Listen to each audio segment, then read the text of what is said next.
The Urbex Dead Mall series is brought to you by Max Factor Maxi, where Maxi means more. I'm looking for more out of life now, and I'll have it because I know how. Maxi means more. Maxi means more of what I'm looking for. More, more, more. Maxi means more of what I'm looking for. Maxi Endless Shine Nail Enamel means color, shine, and more. More of what I'm looking for. More, more, more.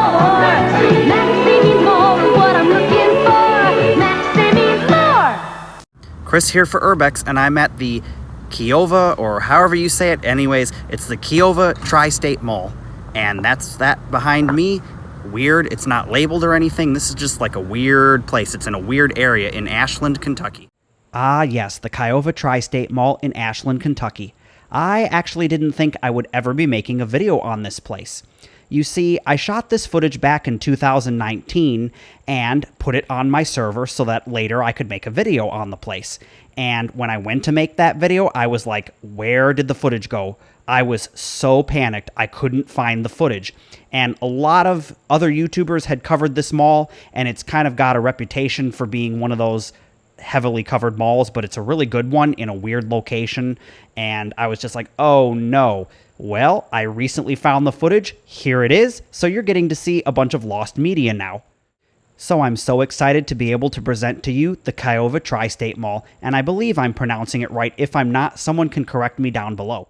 Actually, it might be kind of good that this footage was lost for all this time and that I'm just now finding it and being able to make a video, because some new things are happening at the mall. Now, I do know for a fact that this mall did close because the last time I tried to go, everything was locked up tight except for the Sears. They were having some kind of a flea market in there, and I believe it was on a Saturday. However, doing research for this place recently, I came across the Google Maps listing, and it's no longer called the Kyova Tri State Mall. It's now listed as the Camp Landing Entertainment District, and I was just like, what? When did this mall change, and what are they doing with it? If you scroll through the Google Maps photos, you can see that recently people have taken pictures there, and there's a Malibu Jax in there now. The movie theater still is there, and there's also a laser tag place called the Laser Invasion. I couldn't really find any information as to what's going on with this place, so maybe I'll just have to make another trip up there in the near future to document all the changes.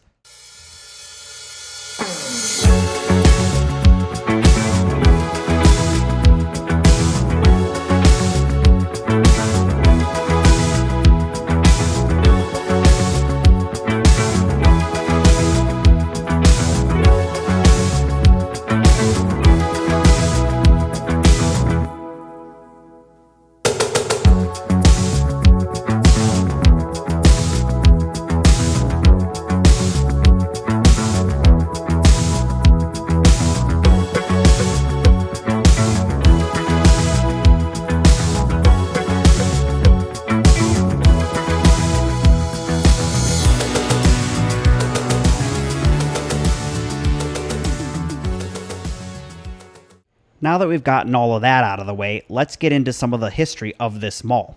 Now, I know I originally said that it's in Ashland, Kentucky, and that's because that's what Google Maps says. However, there are other sources that say it's located just outside of Ashland, Kentucky, in Canonsburg. So the mall was originally opened in 1988 as the Cedar Knoll Galleria. It is approximately 600,000 square feet and was originally anchored by Sears, Stone & Thomas, Farmore, and Kmart. Eventually, the Stone & Thomas store would be converted to an Elder Beerman as they would purchase the entire chain. This mall has always struggled and has never been very successful. That's because of its location. You have to understand, it's located outside the city of Ashland, Kentucky, near Interstate 64. Interstate 64 runs about 10 miles away from the city of Ashland, Kentucky. So most people going down the interstate aren't really going to stop at the mall. And the residents of Ashland, Kentucky are kind of far away from it. They'd rather go to the Ashland Town Center that's closer by. And of course, the immediate area surrounding the mall is more rural, so that's not really going to attract large crowds. And the city of nearby Huntington, West Virginia, where the largest population is, it's definitely a bit of a drive, and they're just going to go to the mall out in Barbersville, or they're just going to go to Ashland Town Center. In fact, this mall has struggled so poorly that it has spaces that were never leased. Another factor that led to the downward spiral of this mall was the fact that they opened a Walmart supercenter roughly a mile away from the mall, drawing in customers from the mall. And you got to remember, this is a more rural area, and people that live out in rural areas tend to prefer shopping at Walmart than they would at their local mall. By 2001, the mall's food court would be completely empty and abandoned. Following that, in 2002, Kmart's bankruptcy would result in the closure of the mall's only Kmart location, with far more following later that year. A glimmer of hope would come in 2005 when Eagleston Associates out of Cincinnati, Ohio would purchase the former mall. This would change the mall's name to the Kyova Mall. A new roof would be installed, including repairs to the central segment of the shopping center, as it was in really poor condition. Talks would also begin again for a movie theater in the slot where there had originally been planned a Steve & Barry's, opened in the old Kmart in 2005. Now, I'm not going to go into all the little tiny details about all the stores coming and going because it gets kind of tedious and boring, but just know that from here on out, pretty much everything just sort of started leaving one right after another. The mall would receive a brand new Phoenix Theaters in 2007, which would include stadium seating, making it the second theater in the region to feature this type of seating. However, although this addition was really nice and greatly needed, it couldn't save the mall. Now, don't get me wrong, the theater was good for the mall because it did help to increase the traffic, but not enough to save the mall. The final nail in the coffin for the mall would be the COVID-19 pandemic, which would force more closures inside the mall as the power would be shut off to some portions of the mall. On July 16th of 2021, it was announced that Eagleston Associates had sold the mall off to Jason Camp Glockner family and Boyd County. Major redevelopments would soon begin after that, and the mall would be renamed to Camp Landing Entertainment District. Plans for the space include a convention center, hotel, restaurant, farmers market, residential area, sports complex, distillery, and other various niche retail businesses. Malibu Jax, which I mentioned earlier in the video, it's like an indoor amusement park center, kind of like Scene 75 if you're familiar with that, or any of those number ones that have like mini golf, arcade games, indoor bowling, laser tag.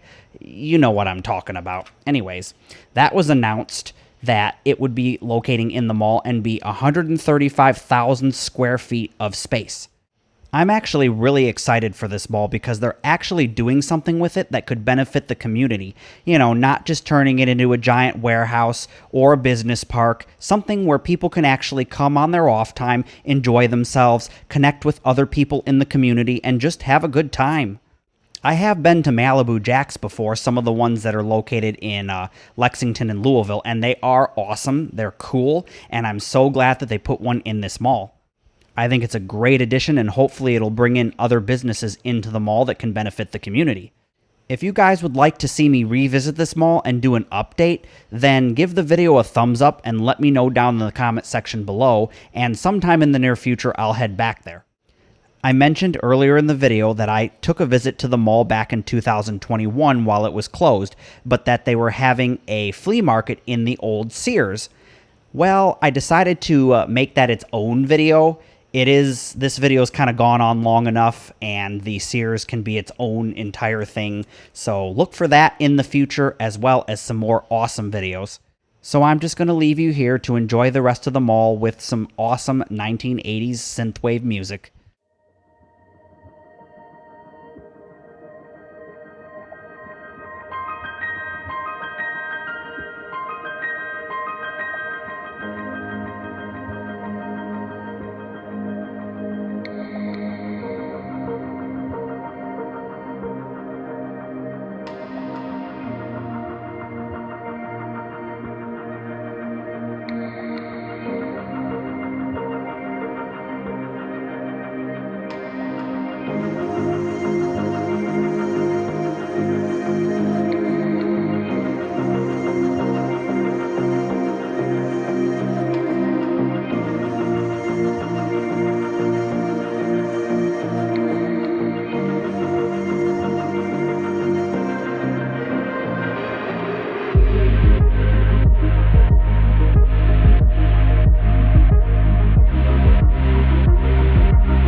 check out the Raw and Real edition over on my Patreon. No commentary, no music, just the sounds of the mall. Link in the description box below. Thank you everyone for taking a look at the Kyova Tri State Mall and this lost footage that I never thought we'd get to see. It's so awesome that I found it. If you like this kind of content, then support me over on Patreon. Links are down in the description box below. Like, comment, and subscribe to help bring more of this kind of content straight to you, and I'll see you on another episode of Urbex.